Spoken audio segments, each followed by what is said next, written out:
साहेब, आज तुम्ही railway station परिसर आणि एस टी स्टँड परिसराच्या अधिकाऱ्यांसह आर टी ओचे अधिकारी आणि ट्रॅफिकचे अधिकारी, महापालिकेचे अधिकारी असतील, या सगळ्यांसह पाहणी दौरा केलात, काय सांगाल?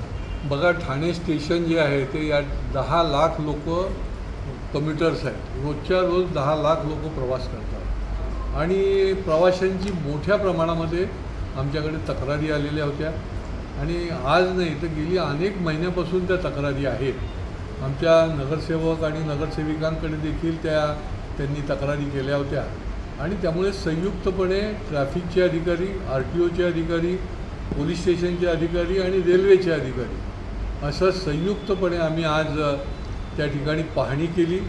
अनेक प्रकारचे त्या ठिकाणी बदल करण्याची गरज आहे, कारण की काही उन्मत्त रिक्षाचालक जे आहेत हे सर्व नियम डावलून त्या ठिकाणी स्टेशनच्या जवळ येऊन रिक्षा उभ्या करतात.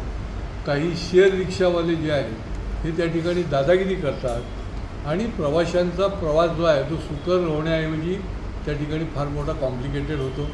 त्या ठिकाणच्या ज्या लेन्स आहेत त्या लेन्सच्या संबंधामध्ये देखील नियोजन करण्याची गरज आहे आणि ही सगळी पाहणी केल्यानंतर आम्ही काही जे निष्कर्ष काढले तर ते अधिकाऱ्यांच्याबरोबर एक लेन तर आम्ही आजच सुरू करून टाकली, परंतु जे निष्कर्ष काढले ते ट्रॅफिकचे उपायुक्त आणि कमिशनर यांच्याबरोबर बसून ते देखील सोडवले जातील.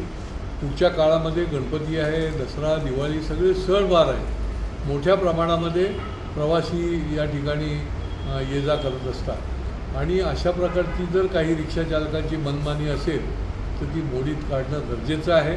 त्या ठिकाणी आर टी ओचे देखील अधिकारी सकाळी 4 तास, संध्याकाळी 4 तास हे त्या ठिकाणी उभे राहून त्याचं पाहणी करणार आहे आणि त्याच्यामुळे पुढच्या काळामध्ये हा प्रवास जो आहे तो सुकर कसा होईल आणि यांच्या अरेरावीला कसा आळा बसेल याची दक्षता घेण्याचं काम जे आहे ते या संबंधामध्ये केलं जाणार आहे. दुसरा आम्ही दौरा केला तो ठाण्याचं जे जुनं बस स्थानक आहे या ठिकाणी अक्षरशः खड्ड्यांचं साम्राज्य आहे. आता हे POP तत्वावर जे आहे ते जेव्हा करतील तेव्हा करतील, कारण की सर्व महाराष्ट्रामधले शासनाचा जो निर्णय आहे की PPP तत्वावर ही बसस्थानकं जी आहेत ती स्मार्ट बसस्थानकं करायची, पण ती होण्याच्या आधी ह्या ज्या काही गोष्टी करण्याची गरज आहे ती त्या ठिकाणी प्रवाशांच्या दृष्टीने फार महत्त्वाची आहे. एस टी हा गरीब रथ आहे. आजही लाखो लोक एस टीने प्रवास करतात आणि त्याच्यामुळे त्या ठिकाणची सुरक्षा आणि सुविधेच्या संबंधी काटेकोरपणे काळजी घेण्याच्या संबंधी आम्ही त्या ठिकाणी सूचना केल्यात. एस टीचे सर्व अधिकारी त्या ठिकाणी होते आणि येत्या आठवड्याभरामध्ये कॉन्क्रिटीकरणाचा देखील प्रस्ताव आहे, पण टेंडर जेव्हा निघेल त्याच्या आधी इथे या रस्त्याची जे तिथे बसस्थानकामधला आतला भाग आहे तिथे सुधारणा होण्याची अत्यंत गरज आहे आणि ती देखील त्यांनी कामाला सुरुवात केली आहे.